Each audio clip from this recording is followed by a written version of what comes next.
I think we are there. Okie dokie. I've got microphone. You've got microphone. I think we're live. We're like on the internet right now. This is incredible. Good evening. This is John Young with the Disc Jockey News. Well, Nick, I didn't explain to you that's my camera. So what you're seeing is my ear. So you're going to be looking off to the I know. off into nothing. It's the second. If I move this, and then it's going to maybe it won't chop into the picture. Okay. Yeah, and so unfortunately, I'm kind of looking off into space. No worries. But anyway, John Young with the Disc Jockey News, Disc Jockey News TV, and tonight, Nick is here from Chauvet DJ. Good evening, Nick. How's it going, guys? What's up, DJ and TV? Yeah, we're kind of excited. We're going to be talking. Well, actually, we really have no plan, no clue. We're just here to talk about, life and dogs and cats and whatever else happens to strike our fancy. Well, we got to talk about some lights. I mean, that's kind of why I'm here. Oh yeah, there's that too. There's that too. Once we talk about the whole dogs and cats thing, not into the cats thing. Okay. So during our time tonight, we'll have the comment area on this video. If you're on YouTube, you can, or if you want to jump to the YouTube page, you'll be able to do some commenting, asking questions, thoughts, whatever. If something's not working, let us know. But that's where we're at. So cool. So Nick, starting off, how's the weather down there? Oh, it's gorgeous. It's actually been about 75, 80 degrees or so, and it's just been absolutely beautiful. We've had no. There's a few clouds in the sky, but it's mainly just nice and sunny. But it's been very, very nice down here. It's South Florida. We pretty much avoid all of that cold white stuff that falls from out of the sky. But I'm from Wisconsin, so I put up with my fair share. So now I'm getting my comeuppance and living in an area that doesn't necessarily have it all year, yeah, or at least a majority. You became smart, moved south. What part of Wisconsin are you from? I grew up in Madison, Wisconsin. Okay. For a while, actually, before I came to Chauvet, I owned a lighting company that ran a lot of larger kind of concert productions and stuff like that, and out of Milwaukee and Madison and Chicago and Iowa City, kind of the whole Midwest area there. And it ended up being I did a lot of like venue installs and stuff like that. So very cool. And then, took the job at Chauvet. Nice. So how long have you been down at Chauvet? This April will be 2 years. Wow. Mm-hmm. Cool. And in that time, we've shot how many videos? I don't even want to count, John. We've had a few. But in the last 2 years we've had a lot of really nice, fun products that have come out, and the lighting industry as a whole has really jumped forward a lot in the last 2 years. And I mean, even before I came to Chauvet, they were making leaps and bounds, and we have such a great product team and such a great marketing team. I mean, the whole team is just awesome, and we have we have a lot of opportunities to really advance technology into the field,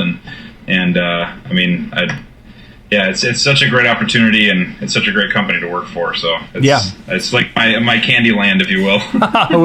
well, seeing what the toys you get to play with when we're at different conventions and such, like that stage at Mobile Beat. Oh my gosh, that looked like that was just fun to put together. Yeah, it was a lot of fun. It's just the whole concept of being able to show the product and design it, and the booths and everything is great.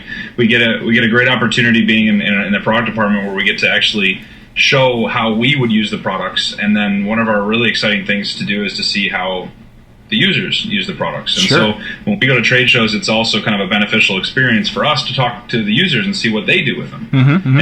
And most of the time it's something completely different, and that's great. We love to hear that. So. Oh yeah. A lot of creative people who will take something that you and I look at it and that's the only way to use that light, or and they're like, oh wow, let's do this, and incredible stuff. Yeah, there's a lot of different ways. Sometimes we try too very hard to show the ways to use a product that most people wouldn't think of, or if somebody has a creative use for a product, we may use that in a trade show to show other people how to use it and really demonstrate. Like for instance, at the stage at Mobile Beat, we had those core 3x3s mounted just in between the speakers on the speaker stands, and I've seen DJs do that a lot with effect lights, just to use up that space.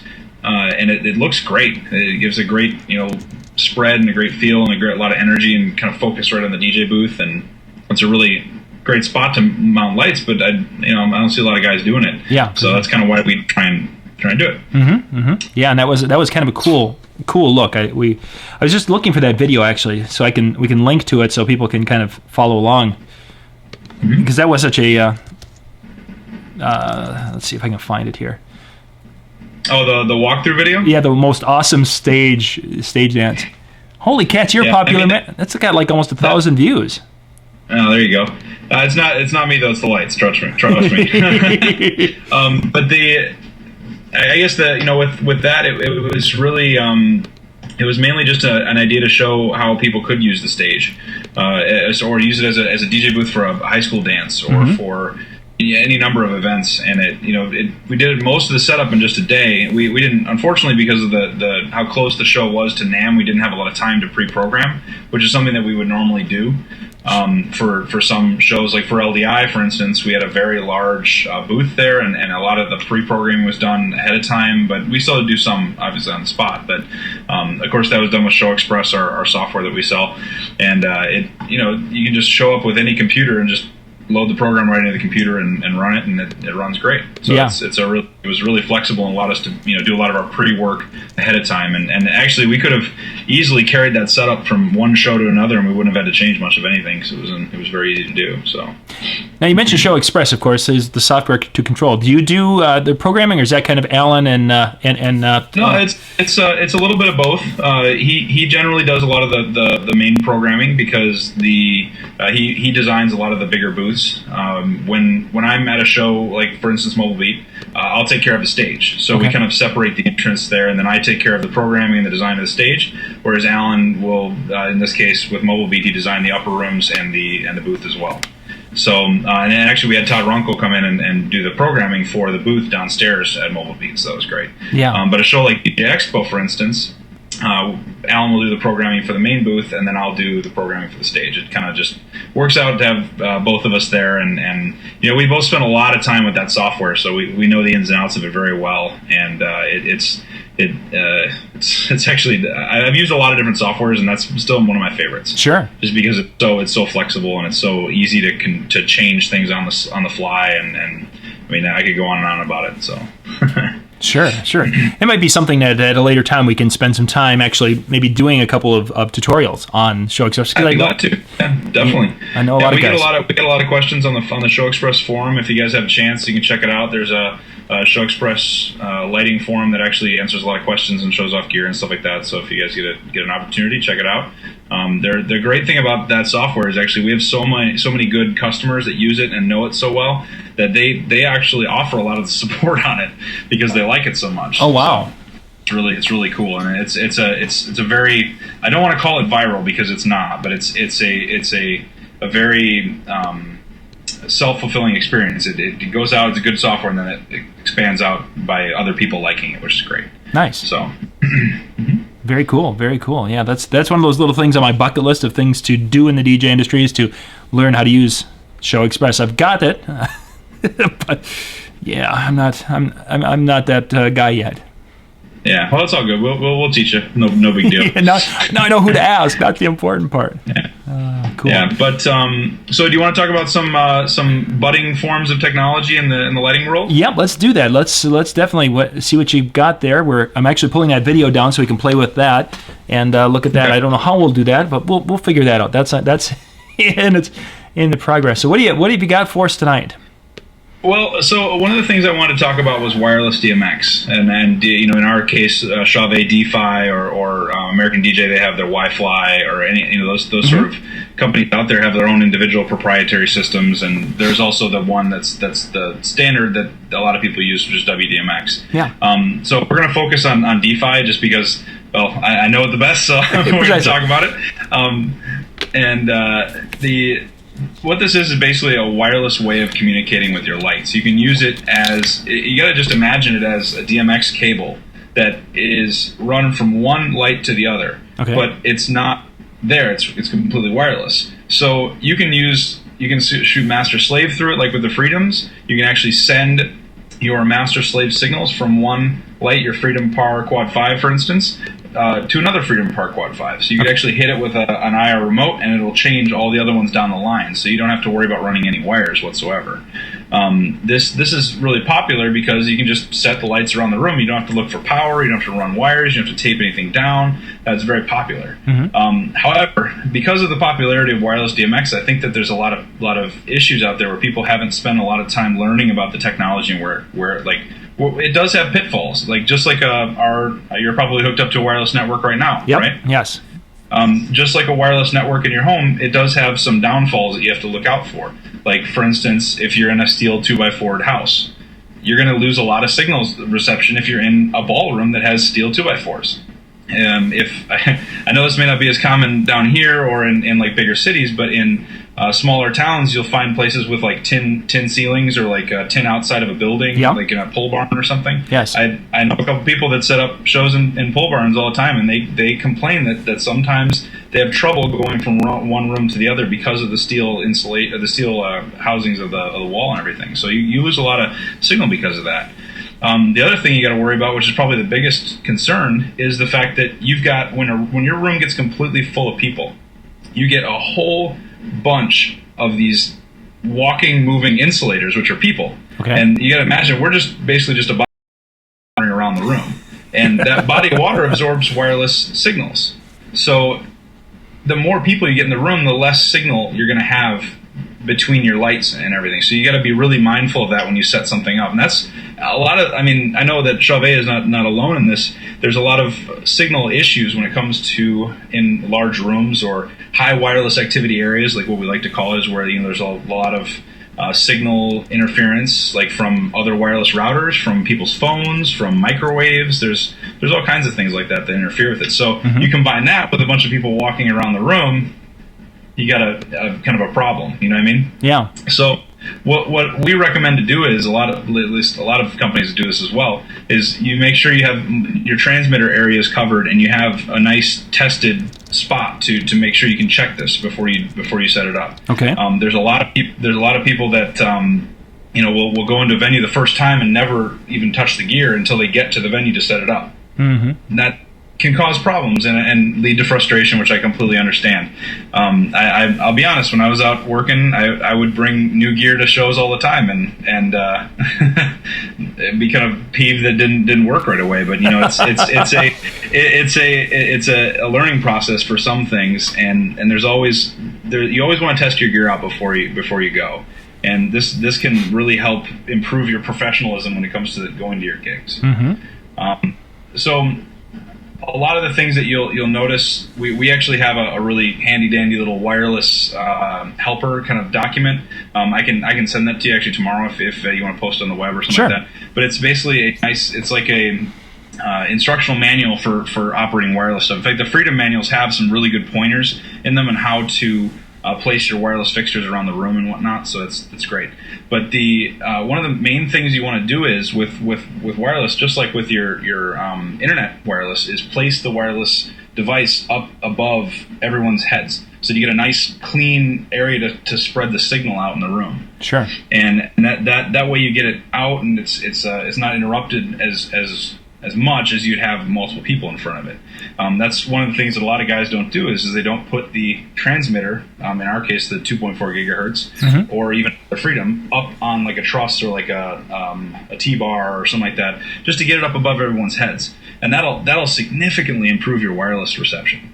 And that's across the board. That's Chauvet products, anything, no matter what it is that helps you. You'll find with your wireless router at your home, if you do that same thing, you'll get a much better signal around the house. Oh, certainly. So it's the same basic concept with that technology too. So that's one really good thing. The other thing too is a lot of lights have a little antenna on them. Like that you got to pop out sometimes. Pull it out, get it out of the housing. I know you're worried about it maybe breaking off or whatever, but it's really important you get that antenna out of the housing. That's one of the really big things I hear about from a lot of people, is that they didn't even know the antenna comes out, or whatever. So, that's a lot of the. What, pardon? And that's not moving it very far in many cases. That might be just popping it out, maybe turning it 90 degrees to, in essence, have it out. Yep, exactly. That really helps. Just getting a little bit more signal. The other key thing that you want to look for too is that when you buy lights, you want to look for a light that has some kind of a signal indicator on it that shows its reception. It shows that it's getting a signal and it's doing something. A lot of lights will have like obviously a DMX indicator when it gets DMX coming in, which is great. But a good light will have an indicator on it letting you know that it's receiving wireless, that it's actually accepting the signal, because then you can kind of walk around, you can see it. When you place one in the room and you see it kind of flash quickly and then it stops for a second and then flashes quickly and stops, that means it's not necessarily getting all the data that you want. And if you do like a color fade with the lights, you may not receive everything. Mm-hmm. So you got to make sure that's a really great feature to look for in lights, in wireless lights. Sure. To just let you know what's actually being received. Yeah. So good tip. Yeah. You mentioned now earlier, that we don't go and try or set the room or what have you. But now, say if I have a new room and I want to go and run some wireless lighting, would you recommend me to go to the room a few days early, what have you, and go and set a few lights up, or to go maybe just set maybe two lights, one really far, one close? How would you recommend, if you're checking a ballroom for the first time? I mean, honestly, the best way to do it is to really, you really want to go. Unfortunately, you want to go there on a time that stuff's happening, which is hard to do. In fact, it's almost near impossible. When we used to run a lot of wireless DMX stuff, we would go to a venue while it was busy, while there were people there, and I'd set one up in the back of the room. I'd turn it on, and then I'd walk backstage to see if I actually got signal back there or not, just to make sure that it worked. Some venues are cool about that, some are not. It just depends. I know a lot of guys out there have really good relationships with the venues that they work in, so that helps. But if you don't, you're kind of at a disadvantage with that. But realistically, you probably only want to bring a couple lights out when it's completely empty and set it up. But you're still going to have a little bit of a margin of error there, because when there's a lot of people in the room, it's going to be a very different situation. The best thing that you can do is just try and set it up in the room if you can beforehand. And I've had a lot of guys, they go to the same venue over and over again, and then they try something and it works, kind of doesn't work, but you want to have a backup. And that's why the Freedom Power Quad 5s are nice, because they can actually, not only can they be controlled wirelessly from DMX or wirelessly with your IR remote, you can control them around the display. So if you need to, you can go around and fix it and make it work. But at least you know what was kind of going wrong in that instance, and that you have a backup plan. You have a way to control them without having the wireless there, because you always got to have a backup plan when it comes to that kind of thing. Yeah. Like for instance, good example of backup plan: Nimbus, 2 heaters in there. Yep. One heater goes down. Guess what? You get another one. Yep. You can still function. Yep. It's just really important to make sure that you have that. I don't want to call it a safety network, but I guess it is in place. So. But yeah, if you bring a couple lights over and try the venue out, just try them at the farthest edges of the room and see where everything places. But I'll be honest, whenever you get people in that room with cell phones and everything, you're gonna have a little bit of a signal drop. That's just the kind of the way it goes sometimes. Sure. So just keep watching your social media at the same time here, so sorry. Hey, no worries. Got any questions for us so far? I haven't really seen anything yet. No, it's been quiet. We've got a couple of folks popping in and out here and such. Generally, what'll happen is that this will be posted live later, and that's when people will be posting questions tonight. Well, we're going to do this regularly, so we'll try and answer some of the questions. Maybe at the next one or whatever. Yeah. I tell you what I could do though. I do have a couple of questions that I did see out there on some of the forums that if you're interested in answering, I'd be happy to. Yeah, let's no problem. Let's go through some stuff. One of the ones for people that do look for Show Express. If you follow it, you know that we generally send out like an update for new software version or like a new fixture profiles or whatever. Yep. And it's been kind of a little while since we've sent something out. I do know that I can tell you firsthand, we are working on a new version of it. But it's going to be a little while until we release anything or give any news about it. But we are beta testing it right now. So There's a new version of Show Express coming, but it just is going to take a little bit of time. So look forward to that. I can tell you after seeing it, it's pretty cool. It's a very cool new looking software. So it's be ready for that. Let's see, what else do we got for questions? So with the update now, that'll work with all the existing software or the hardware, all the existing interfaces, everything. Yep. Mm-hmm. Cool. Yep. Yeah. We try and make sure most of our stuff is backwards compatible. Obviously, there's some things that you just can't do it because they're somebody's got a light from back in 2001 or something like that we don't have a profile for. Well, guess what? You just got to write one, because Show Express actually can write your own. You can write your own profiles for it and everything. It's actually a really nice tool, because you don't have to bother us. You can make it look the way that you want it to. You know what I mean? But honestly, a lot of those profiles are out there and available online, and you can find quite a few. There's a lot of really avid users out there that are very cool about writing profiles for you too. Nice. But if you've got a light and you can send us a manual, shoot our customer service call and send them the PDF manual or something of the light, and I'm sure they could probably help you out. Sure. Cool. Let's see, what else do we got here?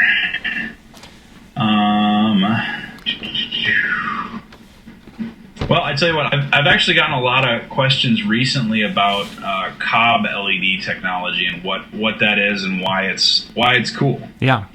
Are you familiar with that, John? The chip on board. Now, we've talked about it at the show. But the part that impresses me the most about it, well, not only the brightness but the colors that it can create compared to some of the older technology. But please take us through what the chip on board, how that all comes together. Okay, so when someone says chip on board, it coins a term that's oriented around a specific type of technology, which is an LED that is mounted onto a device, like a little chip that has multiple source dyes on the inside of it. Now, when I say dyes, I mean colors. Okay. So if you think about it, back in the day with the old 10 millimeter LEDs, which are like these kind of they're little bulbs, and they have tiny little the cathode and anode, and they kind of reach across there and make almost a little thing. That's where the LED actually emits its light from, and that is one of the dye. That LED only has one dye. When you talk about a quad color LED, you have 4 dyes. So you have a little square in there, and it'll have 1, 2, 3, 4, generally RGBA or RGBW. And you can go all the way. Ours go all the way up to 6 colors. There are some that are out there that have all the way up to 9 colors. It just depends on how much you want to spend for these things. But there are a couple companies out there that have dyes that have 9 colors. Mm-hmm. So that is kind of chip on board. The difference is between the current chip on board technology is for instance, our core products, our core 3x3, our core 3x1, our core bar 4. Also, our Nexus products, they have a little chip. It's about that big that has 3 rows of 3 colors. So red, red, red, green, green, green, blue, blue, blue. Okay. And so what that does is that spreads out the source in which the light comes from. So it allows for no color shadows. It's perfect color blending. Yeah. However, out there in the world, you also see some Cobbs that are like this big. They're probably about the size of a bottle cap, not a bottle cap, but the bottom of a soda can. Okay. And those do the same thing. The difference is the little dyes that make the colors are spread out. So there's a lot more of them, which is where you get the numbers like 30 watts and 40 watts, things like that. Ours, for instance, in the cores are 17 watts. The reason we do that is because when you cram the LED dyes together a little tighter, you can get a lot more brightness out of it and still pump the same amount of power through it. The big problem with LED, though, with this is heat. You have to get that heat away from it. And when you spread the dyes out like this, you lose some of your brightness, but you also have better temperature management. Sure. So you generally lose. You don't have to worry about heating it or getting rid of the heat as much when they're spread out a little bit more. Whereas ours are very tight and very narrow, so they have a lot of heat to get rid of. But it's all part of the engineering that we have. So we have an awesome team respect. So it's not too bad. Yeah. The nice thing about those is that if you put a very large reflector like we do have in our cores or Nexus or the core by 4s or whatever, you get a very nice wide throw, a good color, and you can pump a lot of power through them and make a very nice even wash over a long distance. It's really cool because you can hook these things up and make them look like they're a halogen light. You can make them look like they're a strobe light. It pretty much just completely opens the floodgates when it comes to this light's possibilities for you. I mean, you take the core 3x3.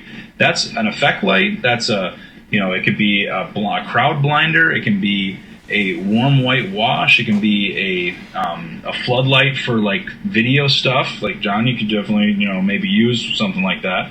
But it's the possibilities of it are endless because there's so much you can do when you have that kind of color blending and you can make the colors exactly the way you want them. A lot of and actually I brought a couple of toys here today to play with, but I brought over the Slim Bank Tri. You seen that one yet? Have I seen that one? Yeah, let me grab it real quick. Yep.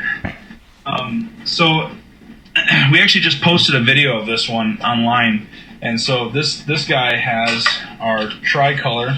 Pardon me, it's brand new. This guy has our tricolor LEDs. Let me hold it so you can see it. So this has 18 tricolor LEDs right here. Mm-hmm. And so these, remember I was talking about how they have if they're tricolor, they have 3 dyes, so that's RGB. Yep. So each of them has a single 1 watt color in there. So that's total of 3 watts per dye right here. Okay. So that's 18 3 watt LEDs. The nice thing about these are you can get the colors that you really want, but wherever you're throwing the light. But with the cores, with the Cobb LED technology, you can get that light at the source and where you're throwing it. With these, you see a little bit of a color, like not really mixed at the lens because that has to go through the lens first and then mix. Okay. So it's a little bit different application. But this one I could shoot from a 40-foot balcony all the way down onto a stage. Whereas the core or the Nexus, you could do that, but it's going to cover a lot wider distance and a lot wider range, whereas this is going to be very focused. So that's basically it. Yeah. We've started to incorporate a lot of the Cobb LED technology into some of our fixtures. The Core Bar 4, which is tiny. I mean, the what's it called? The single heads are basically the size of a coffee cup. Yeah. Happen to have here. The end that puts out the light is only about the size of a coffee cup, and so I think that gets lost a lot because it's very small and very portable and compact. We had 4 of them, I have to remember that, 5 of them up on the stage at Mobile Beat doing it was 4 of them. My bad. Doing like a crowd blinder kind of effect wash that could chase around the sides, whatever. So now you've got this really nice like backlit par can. In fact, actually, when Tone Loc was up there, he was very adamant about having no lights moving. They didn't, his manager was like, I don't want any moving lights, whatever. And that's part of the lighting designer's job is meeting the client's requirements. So what I did was I actually took some of the colors and I made them, like they would be the standard stage pars. And because you can mix those colors so well, you can make it look like it has like a purple gel on the front of the light or a red gel or make it white or whatever and just leave it static. And it looks like one of those classic par rigs. Mm-hmm. So these things are great for like a musician or somebody that's in a band, whatever. They're just really nice and portable. So it just took the whole 4-bar series to a whole new level when it comes to that by adding the Cobb technology. So, but yeah, I mean, can you think of anything else, any questions you could think of that would come up about COB? Well, actually, one of the things is we're going now that technology. If a person is moving that into like a moving head, I mean, is that technology conducive to a moving head fixture, or is it because of? It isn't. It isn't. The problem with Cobb technology, which is I guess not really necessarily a problem, but it's more of something that kind of is something to overcome, is the fact that you need to put a lot of power into it to put out that same amount of light.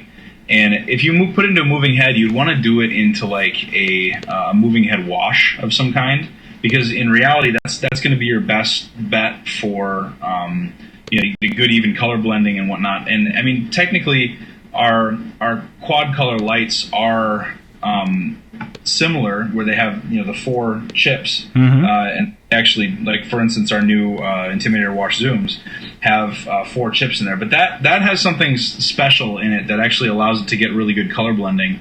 That's not Cobb LED technology. That uses something that's called a light pipe. It's like a little glass lens about that long that allows the light to mix through it first. It kind of bounces around, and it makes sure that you get this perfect color coming out of the lens. But that also zooms. It can go in and out, when it comes to the coverage that it has. Mm-hmm. So that's a completely different application. But it's certainly not something that couldn't be done. I think they're definitely making a lot of leaps and bounds with that in the RGB moving head world. As in, I know Blizzard has one, and I think Eternal just released one at Mobile Beat as well. So I know that they're making a lot of leaps and bounds with that. And actually, a long time ago, if you remember, do you remember the Chauvet Min Spot? Oh yeah, yep. Yeah, that actually had 3 large LEDs in line like this that came out. That it didn't have a color wheel; it had RGB LEDs, and it was kind of I don't want to call it ahead of its game, but it was the beginnings of that. A long time ago, and the problem with that is that you'd get a little bit of a kind of a funky shadow around the gobo, where if you put it on a white, you would see the blue gobo here and the green gobo off just a little bit to the right, just because the optics didn't quite work that way. And I mean, the technology has come much farther since then. So right now, though, the white LEDs, like for instance, our 400 IRC that has a 140 watt LED in it. That is unmatched when it comes to the amount of size that it takes up in the light itself. So as you saw at the show, we could bring down the size of the housing to accommodate the LED. Whereas with like the 450, which had 3 75 watt LEDs in a circle, that had to have a massive housing, and so now it's already shrunk down since that. So that is it's just a giant chip about that big that just puts out the white light for the it goes through filters and then the gobo wheels and color wheels and whatnot. So interesting how that has changed so much. I mean, you mentioned MinSpot. Actually, that was one of my first LED fixtures that I purchased. Yeah, same here. Yeah, I've got 6 of them, and I still on weddings I have them. I literally mount those to an upright of some sort, and yeah, love those. They're small. They're small and they're portable. I mean, that was why they were so popular. Yeah. So. Yeah, and I've gotten a lot of hours out of those. Gosh, they were great stuff. Great stuff. Let's see. I think I've got that video from the stage. I'm trying to figure out if there's a way I can control it. Because if I could control that video, it'd be kind of cool to just to be able to stop it at some points and times. Sure. And see what we can do with that. So I'm gonna see if that will allow us to do that. I don't know how. The problem is I don't know how we're gonna sync it so you can see it because of our delay. Let's see if I move this.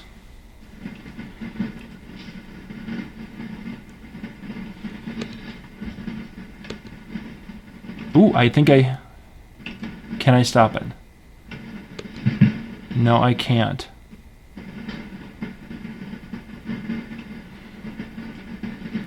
This is live television here, ladies and gentlemen. We're just trying things as we're going here because, and you'll see in a second, Nick, that I've got you and I've got me and I've got the video going. And I have no way to I'm sure there's a way to control it, but I'm not finding what it is. Yeah, no worries. I mean, I can pretty much take you through the whole video that we went through if you'd like to, but I mean, a lot of it's yeah, we've talked about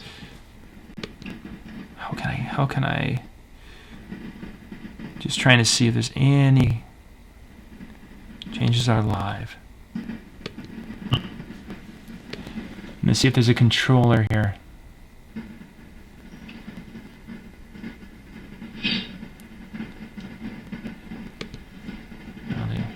That won't get me there.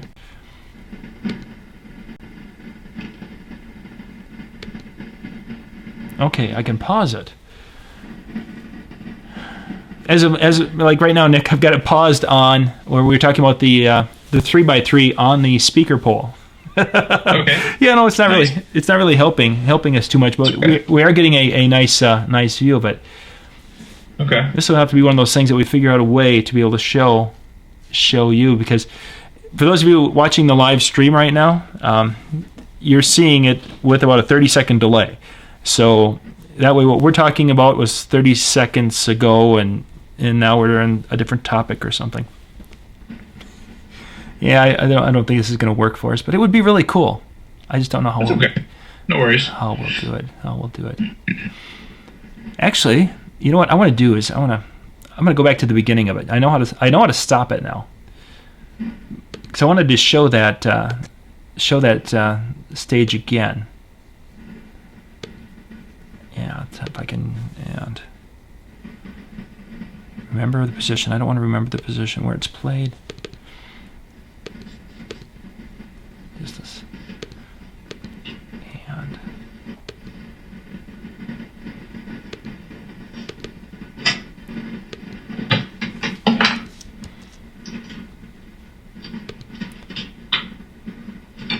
start playing all the movies. Yeah.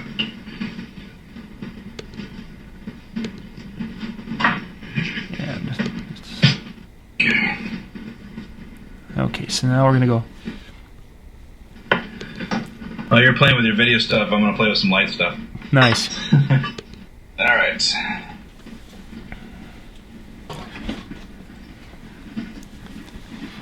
There we go. So we got the front view again, Okay. where folks can see that front view a little bit. Where we're looking at, of course, we can see the. Oh, you have lights.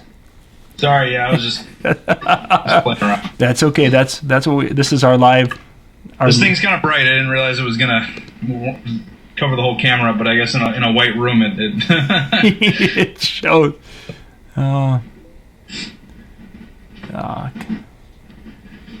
Cool. Just a second. I'm gonna do another post here.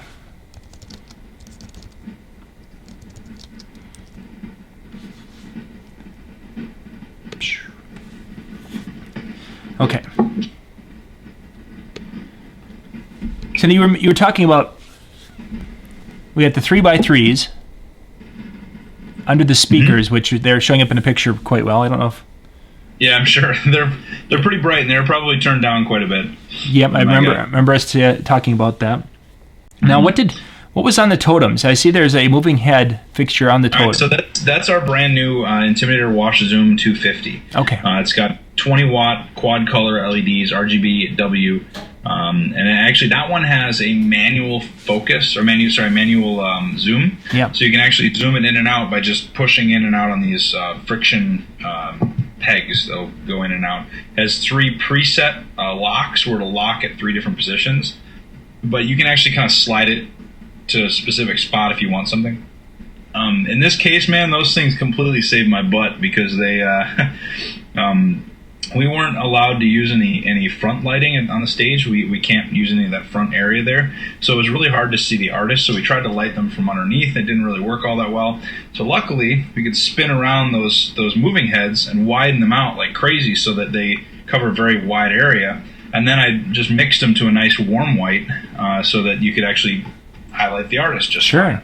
And it worked great, and that that was again, that's what I'm saying. They completely saved my butt in that respect because they gave me the ability to wash the artist without having to sacrifice the other lights behind it. And that was kind of a Show Express programming thing, so I can take control of 2 separate lights while the other ones are still doing the program that I wanted to do, just to highlight the front area of the stage.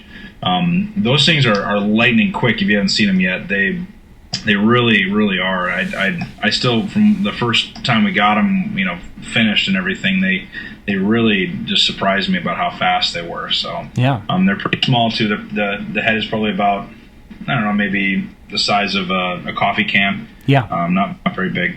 So yeah, and we have a new base on those things too, which is awesome. It doesn't have that standard big base that we had before in a lot of our Intimidators. It's a very nice and sleek base while still giving you the power linking and the DMX in and out.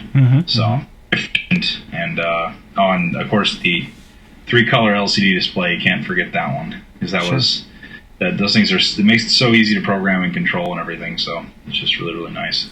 But yeah, so those are up at the top of the totems. The totems, of course, are made out of trust. Inside the totems, we had Slim Par Quad 4s, or excuse me, Quad 3s, and they were like they're a small little light, probably about the size of a hockey puck, but they're very, very tiny, and they have 2 little in and outs on either side, and they have 3 4-watt. I think it may be 4-watt. I apologize. I have to look up that spec really quick, but they have 3 high power LEDs in there that you can actually you can see them. They're incredibly bright when they highlight the totems there. So yeah, you're seeing that picture now, Nick? I'm actually not. I'm not getting any of it right now. I'm not sure why, but it might be my internet connection because I'm using it for this. Sure. So I have no image on my screen at the moment for the live stream. So okay. But let me pull up that spec real quick so I can make sure we get the right information.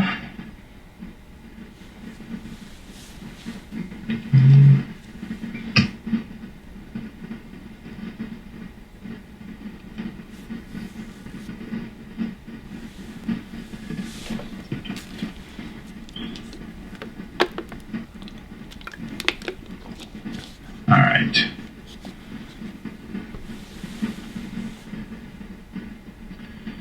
So yeah, those are 5-watt LEDs actually. So they're RGB amber. So they're RGB amber. They have a lot of our quad color lights have gone amber. We figured that was kind of a better color to pick. Most of the brides that we talked to, and a lot of the companies that were out there doing weddings, they really, really wanted that amber. So and obviously the market's kind of swung more the amber direction just because they. I think it's just a more demanded color. So. Now with amber, I can make what colors better than I could with, what colors will pop more with amber than say a white. You can do a really, really nice orange. Like you mix the amber with a red, you get this really bright orange, which is awesome. You can do a really nice warm white. You do kind of like a green and a red a little bit, and then pull in the amber a little bit, and then a tiny bit of blue, and you get this really great warm white color. There's you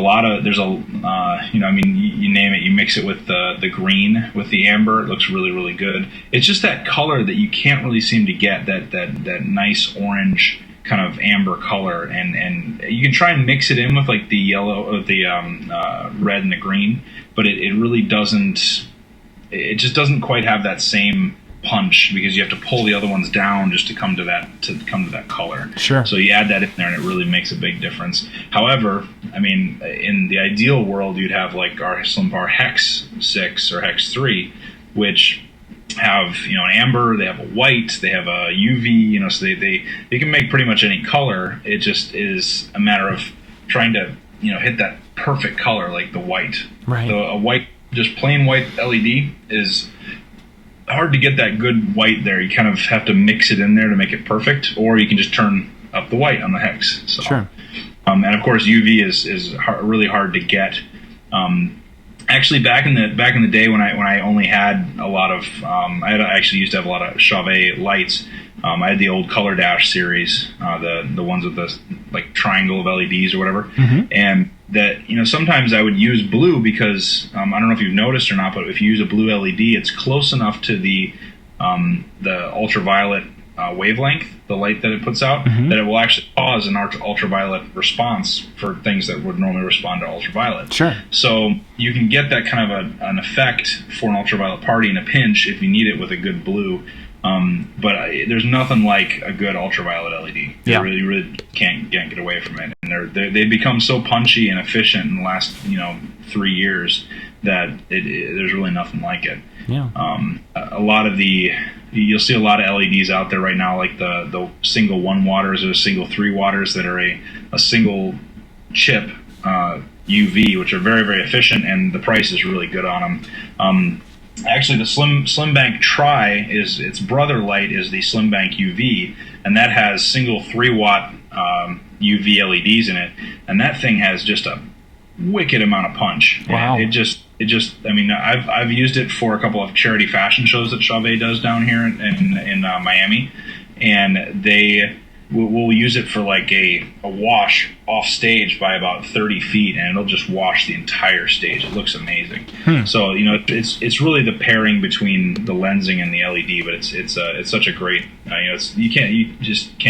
you have to have UV. It's very important to have, and that's the nice thing about the SlimPar Hex 3s is that it gives you everything. You got everything in one little package. So, and if you haven't seen it already, mix red with UV and see what happens. It's really cool. And that was going to be my next question: is what have you mixed with UV to do some stuff? So red with that UV. Well, one of the really cool things to do is red and UV, obviously. Amber and UV makes kind of a funky color. I didn't really get into that one much, but one of my favorite ones to mix is the UV and green. It makes kind of the color of my shirt, which is like a sea foam, and it's really bright and kind of iridescent. And I actually saw a couple of guys that would take the SlimPar Hex 3s and they would put them on like a specific piece of the wall that has something that responds to UV, and they'll pulse the green and the purple, and you'll see this thing just kind of come alive on the wall. It's just so cool. Wow. The options with that UV allow you to really accentuate it. And obviously the UV with a white looks really cool. It really brightens the whole thing up and causes things to pop that would normally respond to UV as well as the white, because white things respond to UV generally, not always, but generally. So you get a really nice bright color there. Yeah, I mean, the warm white you can create with that too is just amazing. I'm a big fan of warm white in general when it comes to LEDs. Sure. Just because it's a really funky color to make, and if you can get an LED that does it, or a color combination of an LED that mixes to make that color, you're cool in my book. So, yeah. On the screen right now, Nick, I've got the fixtures that you were using as the footer lights there up on the front of the stage. Yes, yeah, our new IP series. So those are the Colorband Pix IPs. We have a whole slew of IP series stuff in our DJ series, which is the Colorband Pix IP, the Color Rail IP IRC, and the Slim Panel Tri 12 and the Slim Panel Tri 24. Okay. So we had the 24s there at the show to kind of highlight the walls and the outside of the stage. That was really cool because they're so bright. They're like our PixPower 24s. They have a lot of power and a lot of stuff behind them. But they are IP65, so it's nice because you can take them to a venue. If somebody spills something on them, if there's somebody, I've had people where we've set up battery powered lights around the room, and they'll think, oh, it's a trash can, just dump a drink right into it, and it seriously has happened. I'm not kidding. And it's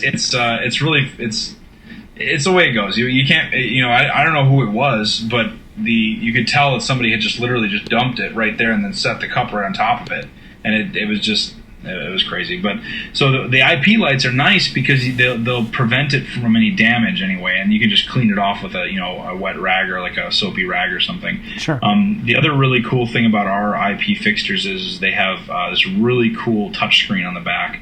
It's a capacitive touchscreen, so it's like a piece of glass that goes all the way across. Now the the Color Rail IRC IP and the SlimPar IRC IP don't have the touchscreen. They have it's like a little bubble that goes over the display, which is good. But that's a very price oriented item. We're trying to keep the price down so make it affordable for you guys, right? So you can afford to put it into places because those are very good lights, but they don't have quite as good a color blending as the slim panels or the Colorband Pixes. The higher end ones like the Colorband Pix or the slim panels, they have this really nice touchscreen on the back of it that you can use, and it's honestly I think you really got to see it, and I wish I had a picture of it for you here, but the actual touchscreen is very easy to clear off and easy to clean off, and it won't you can spray it with water or whatever, and it won't inhibit you touching it and using it. It responds to actually the static in your hands, so it doesn't need to. There's no buttons to be pressed or anything, so it's very cool. And these lights are great for temporary outdoor situations. If down here, I know up there you probably don't get too many things outdoors this time of year, but if you did, I know one of the things that we used to do back in a few years ago was we used to do this big ice run up in Wisconsin where we'd have they'd run around the circle, around the square around the Capitol, and they would set up big ice cubes, and then in the night they'd light the whole thing up and light the ice cubes up and everything. And that is a perfect situation for temporary outdoor stuff, because you can really put it in a place where it'll get a little bit wet. It's not going to ruin anything, but then you take it out at the end of the night. It's not permanent, but it can get moisture, it can get wet, and it can survive that type of a situation, and you can provide some awesome uplighting. And I mean, seeing snow lit up with an LED light is awesome. I don't know if you've ever done it or not, but no, I haven't. Try it. Next time you guys make a snowman, get a slim panel 12 and stick it underneath the snowman. The snowman will just glow. Oh, cool! It's just, yeah, you can tell we had a lot of free time back in the day. Well, so that brings up the next question with it. It's water resistant. What about temperature now? Obviously, in Minnesota, we like to see how cold we can get. Yeah, and so these are temporary outdoor, so they're meant to be in I don't want to call it hostile environment, but they're meant to be in a moist environment temporarily. Sure. So in other words, you can have them out in an area where if it starts to snow or it starts to rain, it's not really a problem. These aren't our pro line like our Colorado series or our architectural series like Luminarc. They are a temporary outdoor situation. So if let's say you have all these lights set up at a venue and you look outside and all of a sudden it's storming, it's raining. Right. You can wait to pull them out until after the rain's gone. You can, you don't want to go out there and just start yanking them quick, but because that you just don't want to do that. It's dangerous to be out in the storm. But these things can take a fair amount of water, not submersible. You don't want to ever bury them like underwater because that's a completely different type of certification. But if they get a little snow on them, if they get a little water on them, it's no big deal. Or a beer spilled on them, which happens. Yeah, unfortunately. But these, that's the nice thing about these is if you have a beer spilled on it, just wipe it off with a rag and you're in good shape. Yeah. So. Very cool. Very cool. Yeah, when I have my children have their birthday parties in the winter, so in the years past, I've gone and set up, when the family's coming over, I've gone and set up some of my DJ lighting out in the yard, so it's illuminating the house and what have you. So the snowman, I've never done the snowman. That could be a really cool. Well, I expect some pictures next year, John. We're looking at this how we can do the snowman. Let's see if we can move the video ahead a little bit here. See what? Yeah, and one of the things I guess we were talking about the color band picks, and that's one of our really flexible products we have, because we have the standard color band picks. And I don't know. Do you know what PIX stands for? No. You know why we call it that? No, I don't. Bring me up to speed. So anything that has PIX in the name, the PIX, has pixel mapping. There are obviously some things that have pixel mapping in it. Yep. But it may not have pixel in the name. But the reason that we call that one the PIX is because every single LED, every small little hole, these little spots here. Obviously, these do have pixel mapping, but it's a different kind. We like to call this zone control. Okay. So this one's zone control is actually this, and this. So it's actually 6 LEDs in each zone.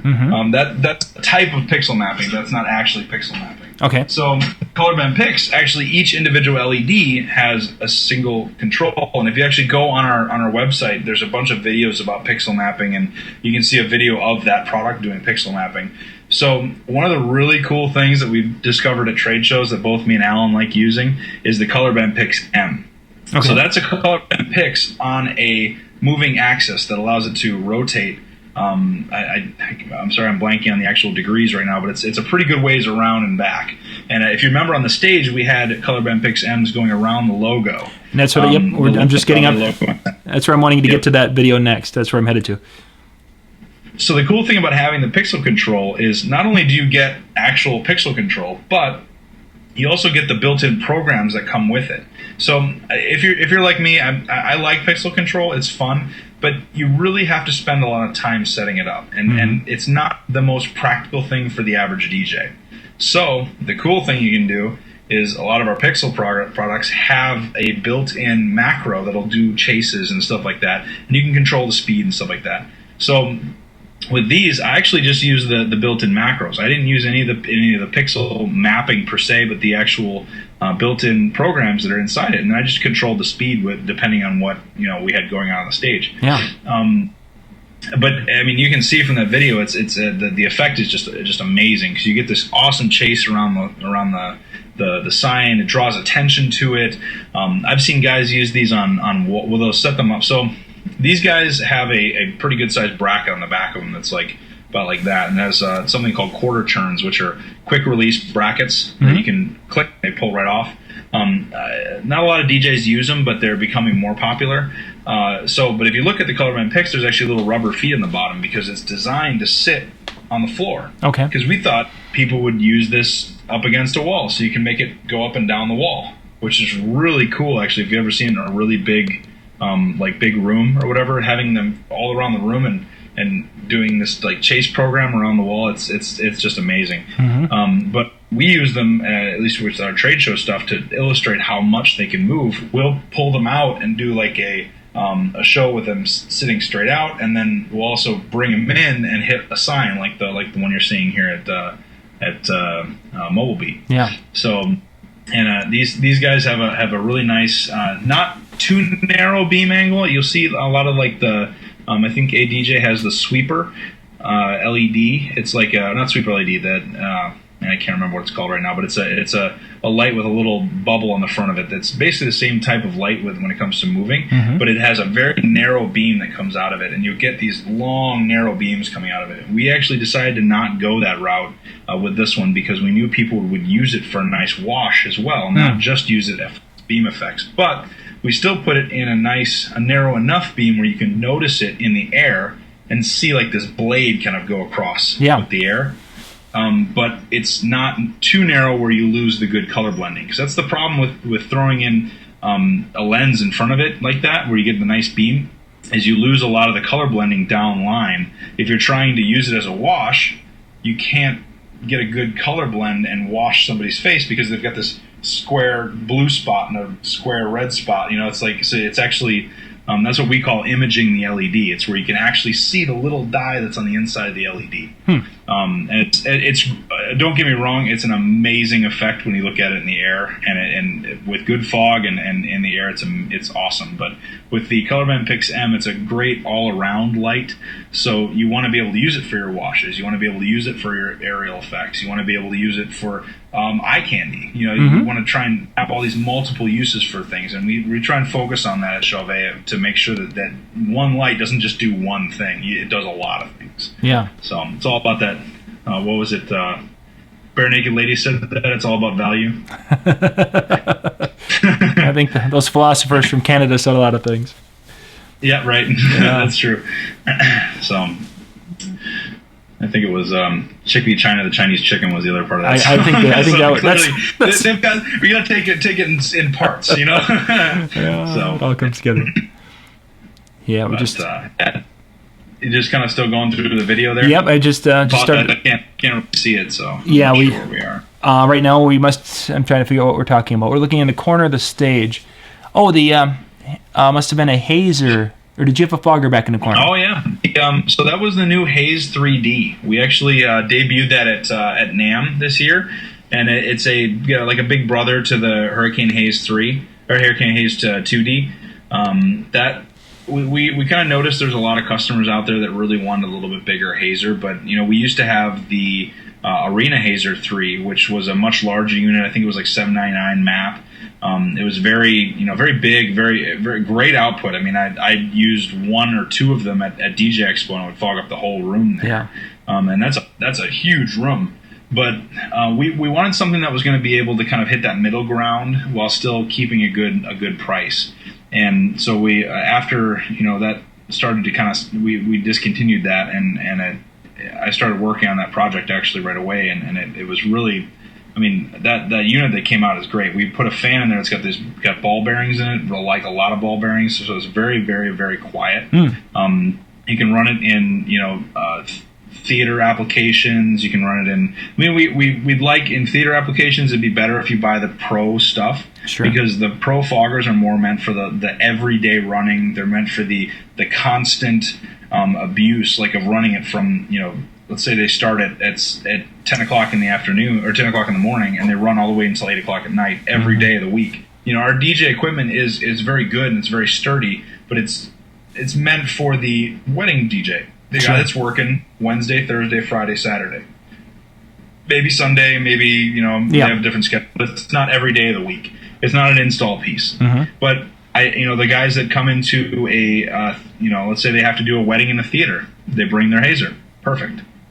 Guys that come into a wedding in a church that wants some crazy lights. I saw a video of a wedding a couple of days ago that was like a dance party themed ceremony. I couldn't believe it. I thought it was so cool. And they had the two moving heads right down on the bride and groom, and all of a sudden when they said I do and they kissed the bride, all of a sudden the music started going and they just danced their way down the aisle. It was the craziest cool thing. And I thought, man, I wish that guy had a Hurricane Haze 3D, because it would have been perfect for him. 'Cause you could hear they actually after looking into that a little bit more, they had to run the hazer in the room before to haze the room up enough so that they'd have the lights moving in there, which is not something that because the hazer would have been so loud you would have heard it. Yeah. So this is a great product for that. It has a lot more output too. It's about double the output from the Hurricane Haze 2D. And one of the other things with our professional foggers, it runs something called PHF, which is our performance haze fluid. It's really thick. It's like the Antari fluids. They have that's a much more efficient fog juice. It's much thicker, and it takes it puts a lot more haze juice out into the air. And this unit will actually run on that as well as our standard haze fluid. The key difference is the output. If you use our standard haze fluid, you'll get the spec that we say, the amount of haze output, which is about double the Hurricane Haze 2D. But if you put the AM haze fluid in it, or the PHF, you'll have a lot more output, like a lot. So interesting. In fact, we're gonna do a test come DJ Expo. I wanna try something. I wanna try running that haze 3D in that amphitheater with just one of them with the performance haze fluid, just to see how much space. I mean, it was. We were running PHF in those hazers at NAMM, and it was filling that whole area that we were in. So yeah, that was a pretty good sized area. Can't wait to try it out. So these are the things that make my job worth working at. But yeah, so that it's a great hazer. It's a great price, and it's new. So check it out. There's a lot of going to be. I'm sure we're going to have some videos out here soon of it. So keep an eye out for it. Yeah, I'm going to get the video started over again as we were going, so we'll bump out of that. So it's all good. The other thing, I'm sure, just looking at some of the pictures of it, we had the new Scorpion Dual laser up on the top. That's that was actually a really hot product at the show.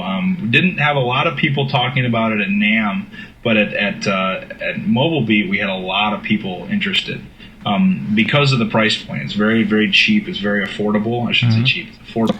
Yeah, exactly. But it's an older effect that we used to have. If you remember, I don't know if you remember, a long time ago, we used to have a laser that was like a red box with a like a black framing that held it in. There was one that was the Scorpion Storm, which was the original one, and then there was the Scorpion Sky, which had like a much thicker beam. This laser is, I don't want to call it an homage to it, but it's kind of like that laser used to be.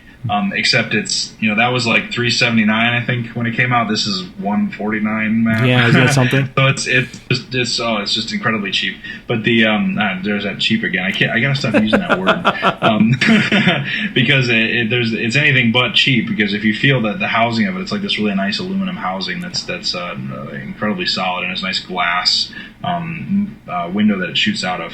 But the really cool thing about this thing is that it's this fat beam 50 milliwatt laser diode. I mean, it's a very, very bright bright diode that comes out of there, and it really is an amazing laser. Yeah. So I know we're gonna have some videos out soon. I just actually just talked to the guys that are working on that, and I'm sure that we're going to be pumping one out here pretty soon. So that'll be awesome.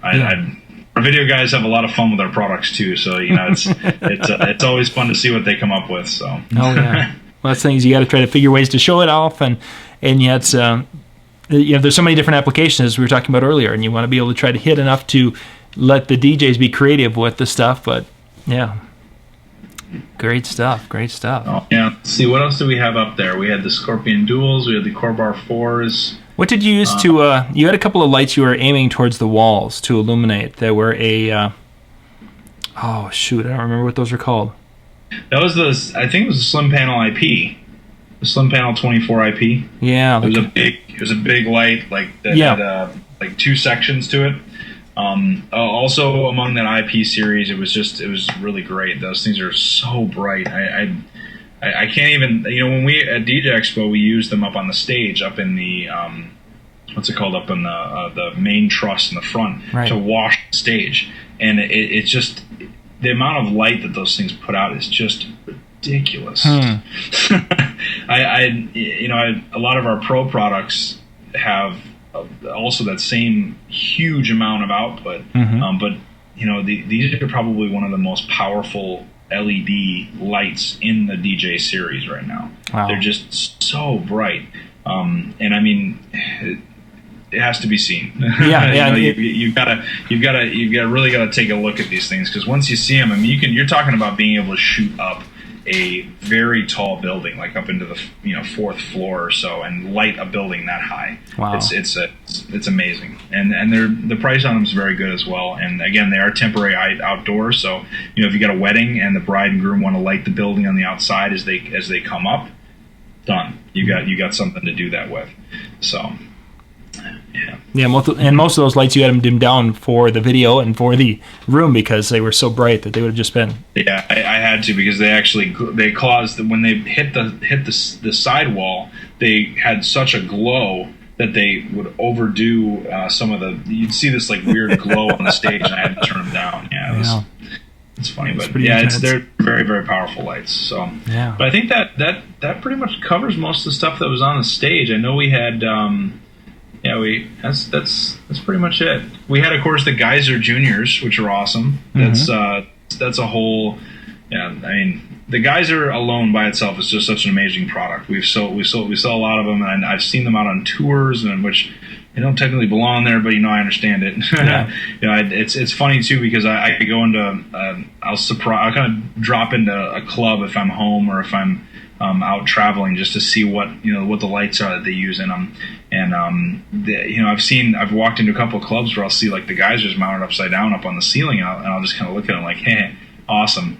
And it's just fun to see those things actually out in the world doing their thing, and they're so widely known that we felt like it was a really good idea to go and come out with a smaller version, something that doesn't have DMX, because there's a lot of guys out there that don't need DMX. They don't need to pay for DMX.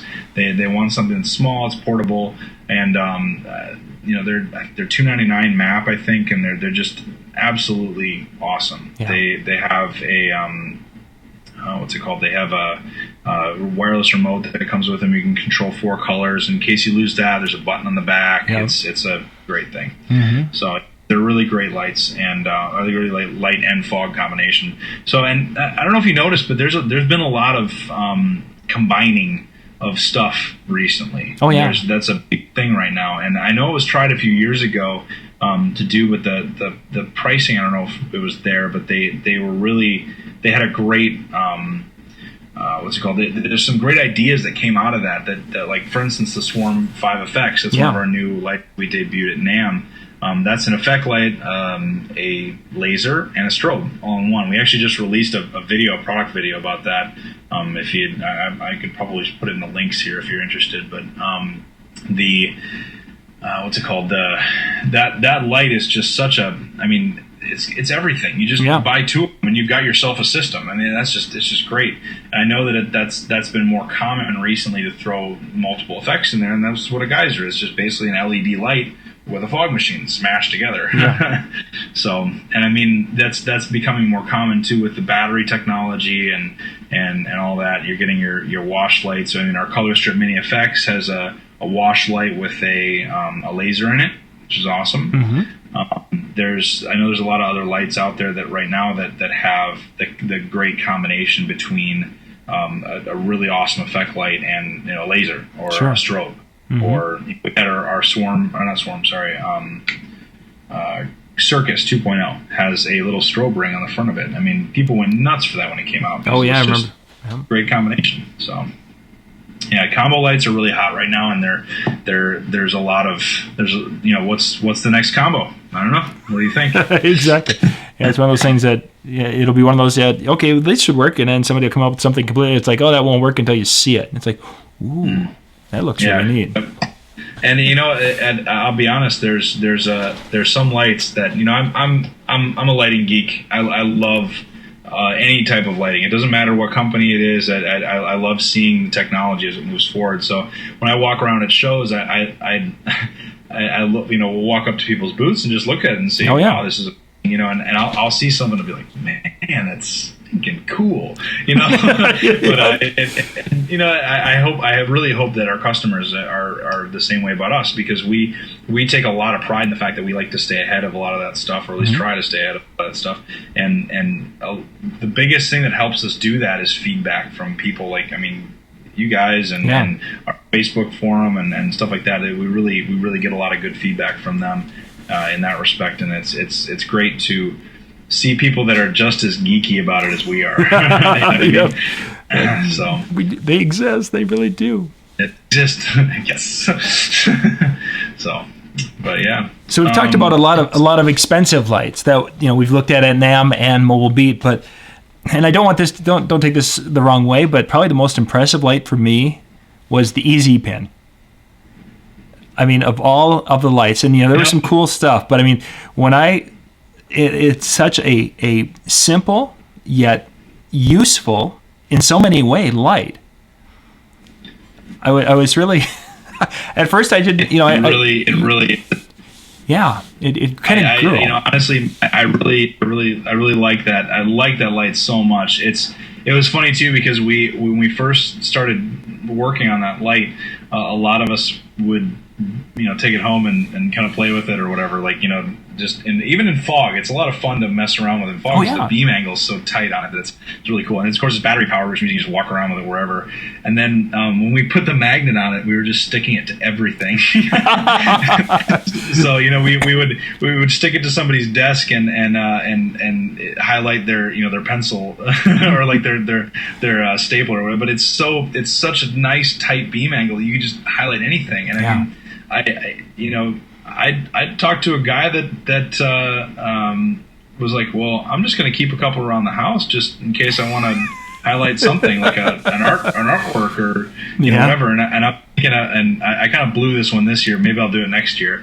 I got the girlfriend roses for Valentine's Day, and I was like, man, I wish I had an Easy Pin right on the roses so I could really bring them up. And right when she walks in, it's like this pow, kind of thing. But maybe next year. No.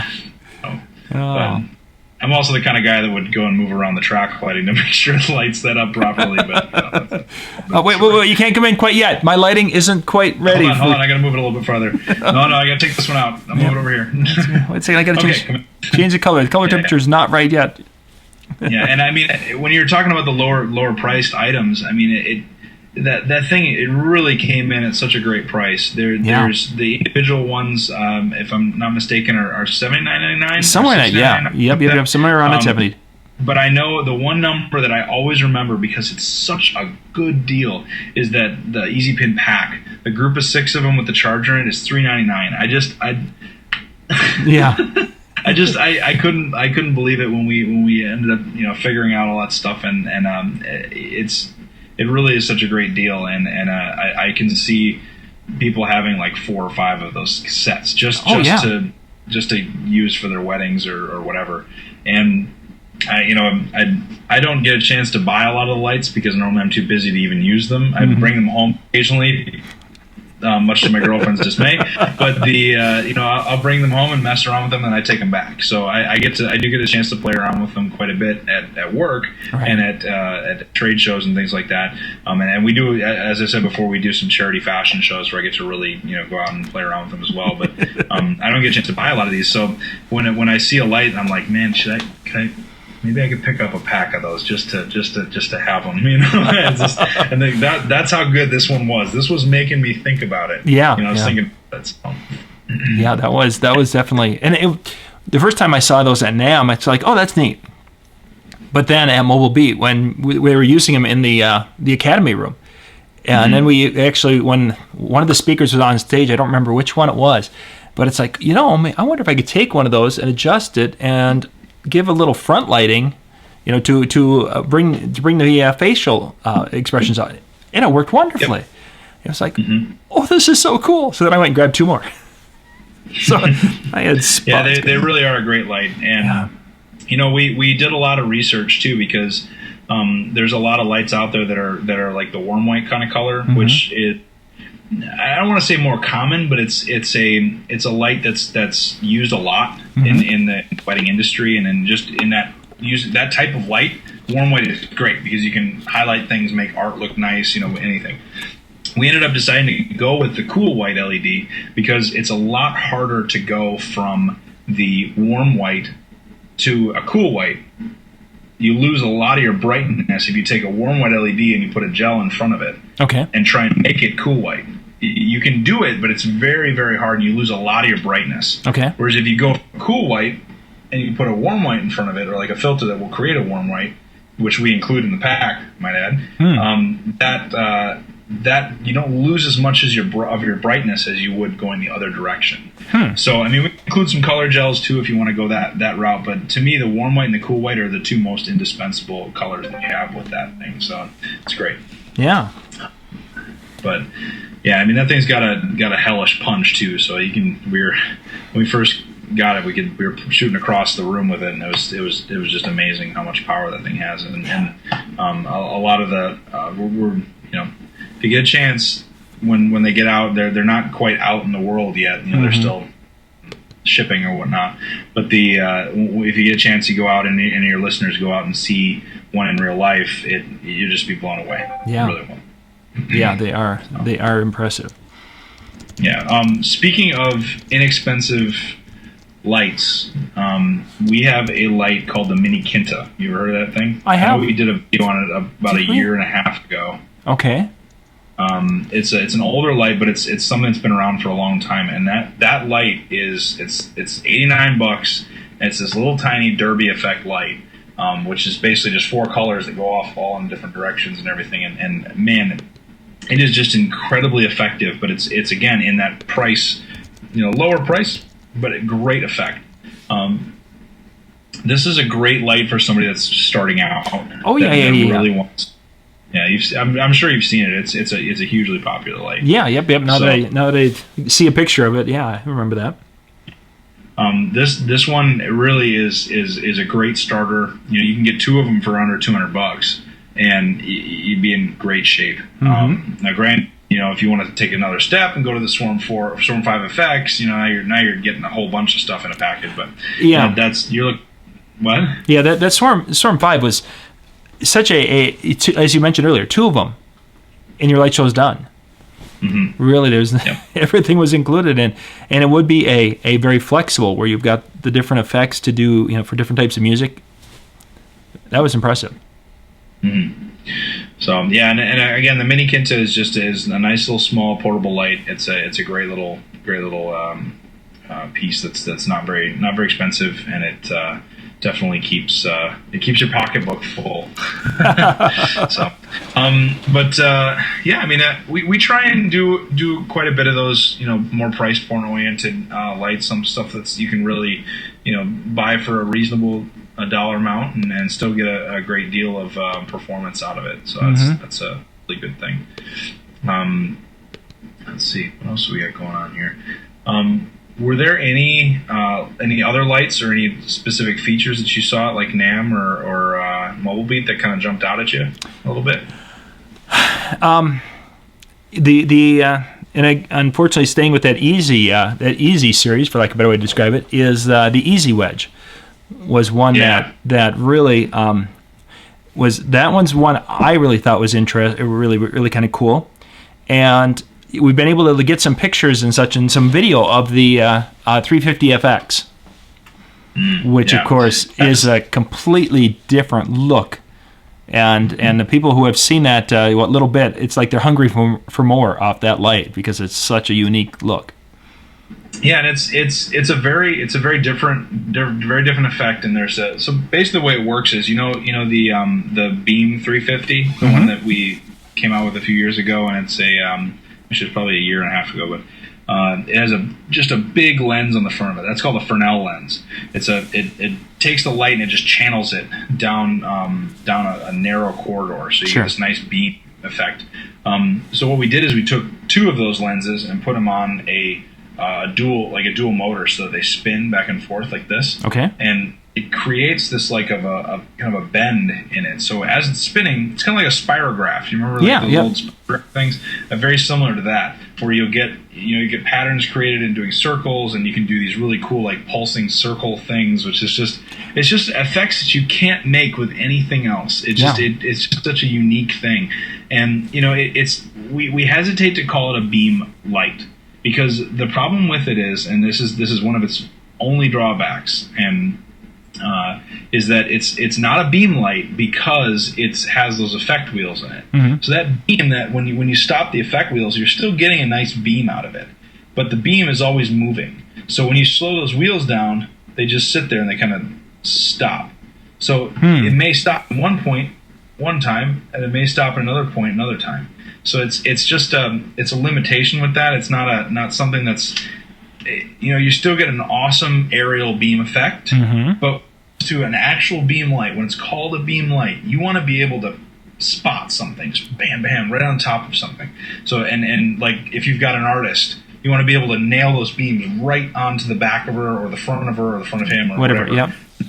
So that it looks like everything is very spotted and everything. With these, you can do it, but it's not going to be right on the money every time because of the way that those lenses work. But you also get that unique effect going with it that you can't get from anything else. And that to me is what makes that thing just awesome. Yeah. I love the idea of the tunneling effect. That's probably one of my favorite things. It was. Yeah. And it just, I don't know. I still, every time I see it, I'm like just stuck watching it because it's so cool. But anyway. Yeah, I know. You mentioned the Easy series too. The Easy Wedge. Yeah. That little guy is awesome.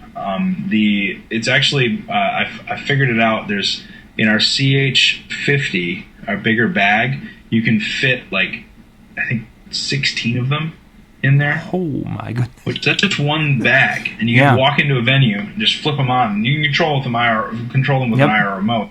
They don't have wireless like DMX or whatever, but they honestly, for the price and the amount that you get, it's really not. You don't really need it, and a lot of guys don't even really use DMX. They use the IR remote to control it or the display. So you just take them out, place them around, and then you can get them in some really kind of crazy corners too. There's actually it's like a little triangle. I don't know for those of you that may not have seen it yet. It's like a triangle about that big, and it can go in these little crevices and cracks that you wouldn't really normally be able to put a normal uplight. Yeah. And it just allows you to do such cool things with the room that it just opens up your creativity doors.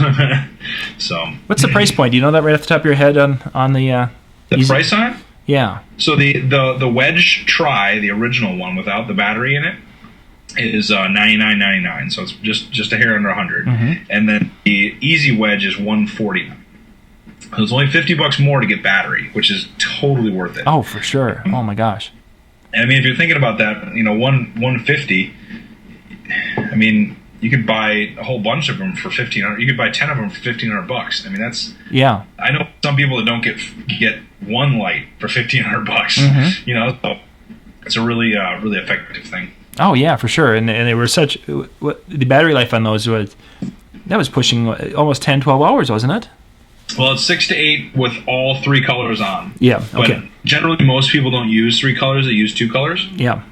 So, like if you're mixing like a purple or like a cyan or something, you're going to use your blue and your green. And that's. I mean, you're going to get a lot more power out of it with 1 color running, just a single color, like a red, a blue, or a green. You're going to get 20 hours out of it. Yeah, there we just go. 1 color. That's just, I mean, crazy. It's mind-boggling. You use it for the whole weekend. You won't have to charge it once. Yeah, exactly. You have 2 shows that are 6 hours a piece generally. Some weddings go 6 hours, 8 hours, something like that. You run a show for 6 hours, run them the whole time. You'll have them for the next show, and they'll still be ready to go. Yeah, for sure. So it's a great little piece. I really like that. Actually, that's one of my favorites. The new items that we have. I mean, I'm a true Freedom guy. I love Freedoms. They're like one of my favorite things that we sell. But the Easy Wedge is giving it a run for its money. Because it's the price is there. The wireless battery there is there, and it's just hard to compete. Oh yeah, and at that price point, I mean, as you say, $1,500. I've got enough to do most wedding venues or reception halls. Yeah, and I mean they're tricolor LEDs, but they're very, very bright. So you're looking at like, I think it's a 3 or 4 watt, something like that, tricolor LED that is. I mean, it gets a lot of punch up the wall. It still blows me away when I see it. It is amazingly bright for the amount of space that it takes up. So. Exactly. Those were really, really impressive for small, bright, and fabulous price point. Good stuff. So knowing that we were going to be doing our thing tonight, I was going to go out. Went out into the shed because I've got this office. This is the Disc Jockey News kind of headquarters here, and then I've got a second building where I keep my DJ gear because, well, Lori doesn't want me to keep it up here. And I found and I should have brought it with me. I didn't. Keep that quiet, John. I've got all my DJ gear in my office, so don't tell the girl. Don't let the girlfriend hear that. Yeah, exactly. She wants it far away. But the oldest. I've got an Easy Min just sitting right here, actually.